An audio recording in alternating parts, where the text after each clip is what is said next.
ఈ రోజే డౌన్లోడ్ చేయండి. మీ ఫేవరెట్ షోస్ చూడండి.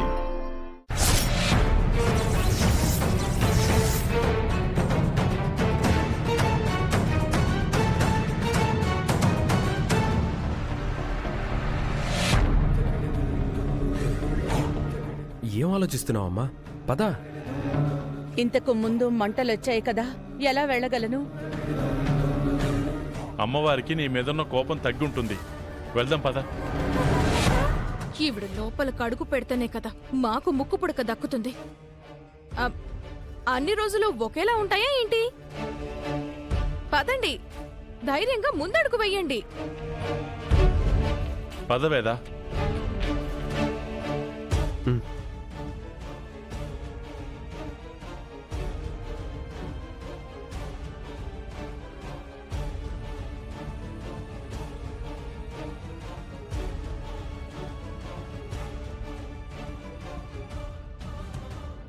ఎన్ని రోజులని దీపం పెట్టకుండా వదిలేస్తావు? అది ఇంటికి మరింత అరిష్టం కదా. వెళ్ళు. నువ్వు విజయవంతంగా అడుగు పెట్టాలి. ఆ తర్వాత ముక్కు పుడక నాకు ఇచ్చేయాలి.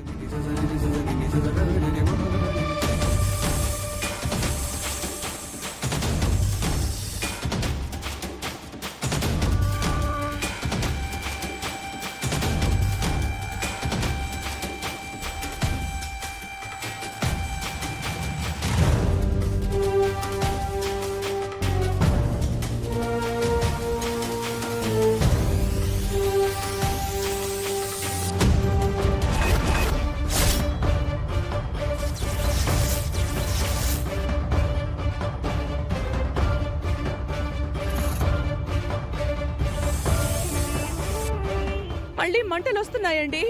నేనేం అపచారం చేశానో అర్థం కావట్లేదు. సిద్ధేశ్వర స్వామిని అడిగి తెలుసుకుందాం అనుకుంటే ఆయనేమో అందుబాటులో లేరు. పుణ్యక్షేత్ర దర్శనాల్లో ఉన్నారు. తొందరలో ఈ సమస్యకు పరిష్కారం చూడాలి. శౌర్యకి ముక్కు పుడక ఇద్దాం అనంటే లోపలికి అడుగు పెట్టలేకపోతున్నాను. ఎప్పటికైనా అర్థం చేసుకోండి అత్తయ్య గారు. అక్షయ్ను ఇంటి నుంచి బయటికి పంపించడం వల్లే ఇలా జరుగుతుంది. నోర్మై! ఎందుకు ప్రతిసారి అక్షయ అక్షయ అంటూ జపిస్తూ ఉంటావు? ప్రతిదానికి దాంతో ముడి పెడుతూ ఉంటావు. నీ హద్దుల్లో నువ్వుండు. దాన్ని బయటికి పంపించడం వల్లే ఇలా జరగలేదు. ఇంకేదో కారణం ఉంది. దీనికి పరిష్కారం స్వామీజీ గారు తెలియజేస్తారు. నువ్వు కూడా పూజ గదిలోకి వెళ్ళలేకపోతే ఇంకెవరు దీపం వెలిగిస్తారు? ఎవరు ప్రసాదం తయారు చేస్తారు? అరే, ఎవరు నైవేద్యం పెడతారు?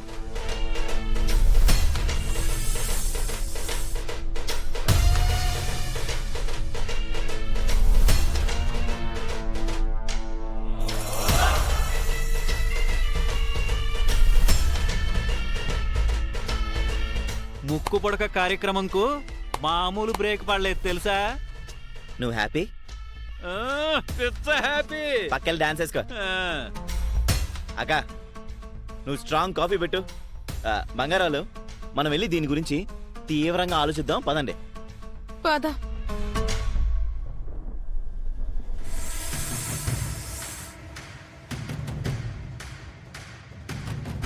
ఆ అక్షయ ఇంటి పునాదుల్లో ఉండిపోదామనుకుంది.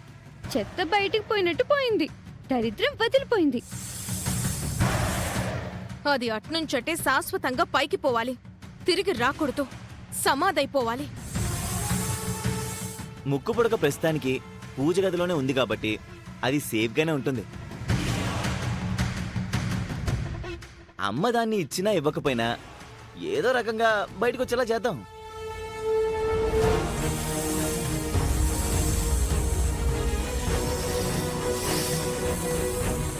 బంగారాలు, ఎక్కడి నుంచో బుస్బుస్ అని శబ్దాలు వస్తున్నాయి. అవును కృష్ణ.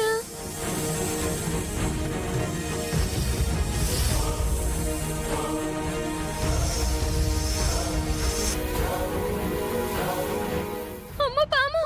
కృష్ణ! పోరి నాయను, అక్షయ్ గురించి మనం చెడుగా మాట్లాడుకున్నా కూడా ఈ పాము మనల్ని వదిలిపెట్టడం లేదు. పరిగెత్తు బంగారం.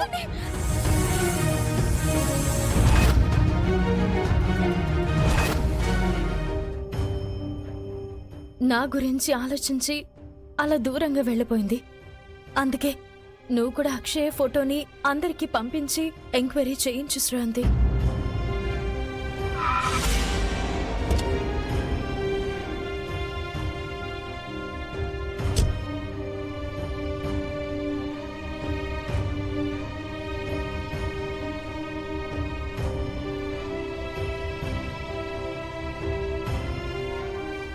అవని, రా సత్య, కూర్చో.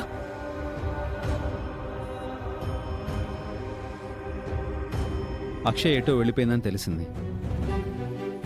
4 దిక్కుల వైపు నాకు తెలిసిన వాళ్ళున్నారు. అక్షయ్ ఫోటో పంపించి నా ప్రయత్నం నేను చేస్తాను. ఎవరు నిన్ను దూరం పెట్టినా ఓ ఫ్రెండ్గా నేను నీకు సపోర్ట్గా ఉంటాను. ఎందుకంటే నీ బాధను నేను చూడలేను. నీ కష్టం నా కష్టంగా తీసుకుంటాను. ఎవరైనా తీసుకుని వెళ్ళిపోతేనో తనకి తానుగా తప్పిపోతేనో మనం తొందరగా వెతికి పట్టుకోగలం. అక్షయ మాత్రం ఆ 2 రకాలుగా కాకుండా నాకు ఎటువంటి ఇబ్బందులు రాకుండా ఉండాలని వెళ్ళిపోయింది. చిన్న వయసులోనే నీ గురించి చాలా ఎక్కువగా ఆలోచించింది పాపం. అవని,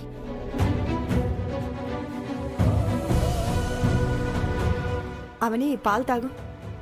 ఏమొద్దక్కా, అక్షయ్ వెళ్ళిపోయినప్పటి నుంచి ఈ విధంగానే ఉంటుంది. అన్నం తినదు, కనీసం పాలు కూడా తాగడం లేదు. ఏమీ సహించడం లేదక్కా. ఆకలి, దాహం వంటి ఆలోచనలు పోయాయి. అక్షయ అన్న ఆలోచన తప్ప.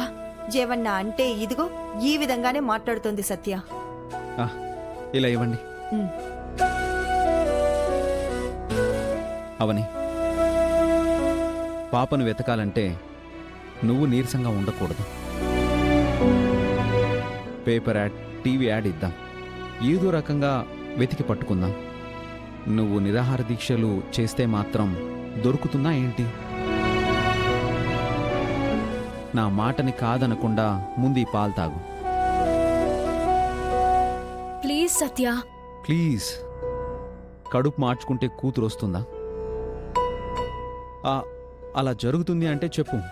నీతో పాటు నేను, మీ అక్క కూడా పస్తులుంటాం.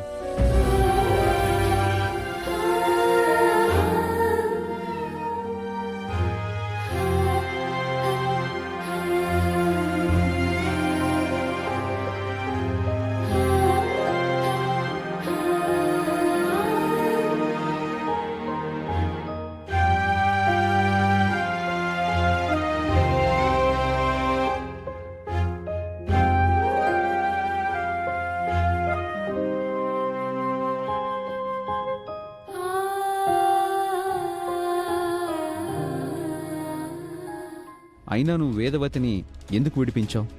వేదవతి స్టేషన్లో 4 రోజులుంటే నష్టమేంటి?